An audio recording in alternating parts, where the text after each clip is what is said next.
एक बार भगवान बुद्ध और उनके कुछ अनुयायी एक वन से होकर गुजर रहे थे।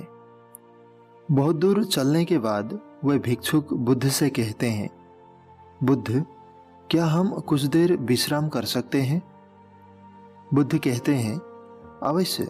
वह देखो, एक बड़ा वृक्ष है, हम उसके नीचे बैठकर विश्राम करेंगे। बुद्ध और उनके सभी भिक्षुक उस वृक्ष के नीचे जाते हैं और बैठ जाते हैं। बुद्ध के भिक्षुक बुद्ध से कहते हैं, बुद्ध, आपने हमसे एक बार एक बात कही थी कि जैसा हम सोचते हैं हम बिल्कुल वैसे ही बनते हैं। कृपा कर इस कथन को विस्तार से समझाइए। बुद्ध कहते हैं, अवश्य, मैं तुम्हें एक छोटी सी कहानी सुनाता हूँ। एक नगर में एक बहुत धनी सेठ रहता था। उसके पास धन की कोई कमी न थी, पर वह फिर भी हर क्षण धन इकट्ठा करने के बारे में सोचता था। एक बार उस सेठ के घर उसका एक परिचित व्यक्ति आता है। सेठ उसकी बहुत खातिरदारी करता है। बातों बातों में वह व्यक्ति सेठ से कहता है, हमारे ग्राम में भी एक बहुत धनवान सेठ रहता था। धन के मामले में वह आपसे भी ज्यादा धनी था, परंतु अब वह जीवित नहीं है, वह मर चुका है। वह सेठ बेचारा धन को इकट्ठा करते करते यह भूल चुका था कि मृत्यु नाम की भी कोई चीज होती है और वह सेठ लोगों को भी आती है। वह सेठ उस व्यक्ति से पूछता है, परंतु क्यों? क्या कारण हुआ जिसके कारण उसे मृत्यु को प्राप्त होना पड़ा? वह व्यक्ति कहता है, कारण तो कुछ न था, अचानक ही उसकी मृत्यु हो गई। सेठ कहता है, क्या उसे कोई बीमारी थी? वह व्यक्ति कहता है, नहीं, उसे कोई बीमारी नहीं थी, यह तो बस अचानक ही मृत्यु को प्राप्त हो गया। वह सेठ उस व्यक्ति की बात सुन हैरान रह जाता है, क्योंकि अब तक वह सोचता था कि मृत्यु बुढ़ापे में आती है या किसी बीमारी के कारण आती है, क्योंकि सेठ अभी जवान है और अभी मरना भी नहीं चाहता। अगले दिन वह रिश्तेदार अपने घर चला जाता है, परंतु उस सेठ को एक बहुत बड़ी समस्या दे जाता है कि सेठ लोगों को भी मृत्यु आ सकती है। सेठ जैसे पहले दिन रात धन के बारे में सोचता रहता था, अब केवल मृत्यु के बारे में सोचने लगता है।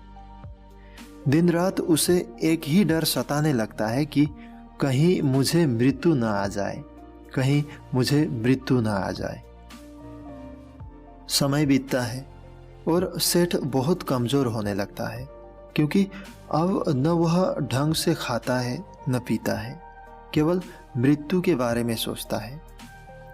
उसकी जिह्वा पर एक ही कथन रहती है और वह है, कहीं मुझे न मृत्यु आ जाए, कहीं मुझे न मृत्यु आ जाए, और वह बीमार हो जाता है। उसकी ऐसी स्थिति हो जाती है कि मानो अभी प्राण ही निकल जाए। सभी लोग उस सेठ की यह हालत देख चिंतित हो जाते हैं, क्योंकि उन्होंने देखा था कि यह सेठ तो हमेशा खुश रहता था, इसके पास तो धन की कोई कमी न थी, पर अब इसको क्या हुआ? अब सेठ कहीं नहीं जाता था। उस सेठ का हालत देख उसका एक मित्र एक सन्यासी को उस सेठ के पास लाता है। वह सन्यासी उस सेठ से कहते हैं, क्या हुआ? मैंने तुम्हें पहले भी देखा है, परंतु तुम इतने कमजोर क्यों हो गए? कौन सी चिंता तुम्हें सता रही है? वह सेठ कहता है, मैं मृत्यु को प्राप्त होना नहीं चाहता, मैं जीना चाहता हूँ। कहीं मुझे मृत्यु न आ जाए, कहीं मैं मर न जाऊं। वे सन्यासी मुस्कुराते हैं और उस सेठ से कहते हैं, इसका मतलब यह हुआ कि तुम मृत्यु भय से ग्रसित हो, मृत्यु के लिए तुम अभी सज्ज नहीं हो। वह सेठ कहता है, हाँ, मेरे पास इतना सारा धन है, अगर मैं मृत्यु को प्राप्त हो जाऊं तो इसका उपयोग कौन करेगा? मुझे मृत्यु को प्राप्त नहीं होना, मुझे जीना है।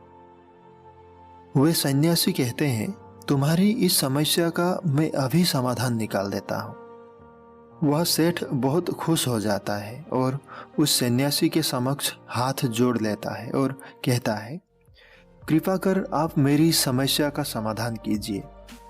वे सन्यासी उस सेठ से कहते हैं, मैं तुम्हें एक मंत्र देता हूँ, तुम बस इसका उच्चारण करना, भीतर भी और बाहर भी, अर्थात मुंह से भी यही मंत्र बोलना और अपने भीतर मन मन में भी यही मंत्र बोलना।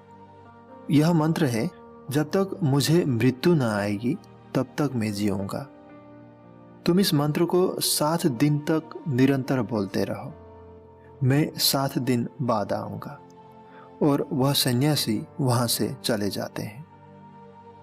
7 दिन बाद वे सन्यासी लौटते हैं तो वे देखते हैं कि वह सेठ स्वस्थ होने लगा है और सेठ भी उन सन्यासी को देखकर उनके चरणों में गिर पड़ता है और उन्हें धन्यवाद कहता है। वह सेठ कहता है, आपके मंत्र ने तो कमाल ही कर दिया। अब मैं मृत्यु से भयभीत नहीं हूं, क्योंकि जब तक मृत्यु नहीं आएगी तब तक मैं जीऊंगा।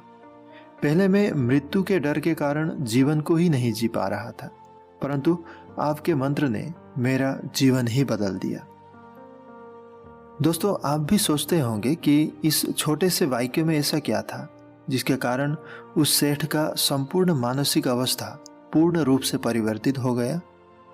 दोस्तों, जब तक उस सेठ को उस पहले वाले सेठ की मृत्यु की खबर प्राप्त नहीं हुई थी, तब वह सेठ केवल धन के बारे में सोचता रहता था। वह दिन रात धन इकट्ठा कर रहा था।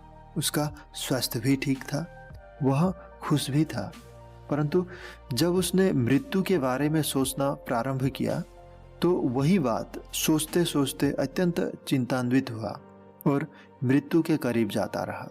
और अंत में ऐसा क्षण भी आया जब वह मृत्यु को प्राप्त होने ही वाला था। तो दोस्तों, इस कहानी से हमें यही निष्कर्ष मिलता है कि जो हम अपने मन के अंदर हरदम सोचते रहते हैं, वही हमारे जीवन में हकीकत बन जाती है, वही हमारे जीवन की असलियत बन जाती है।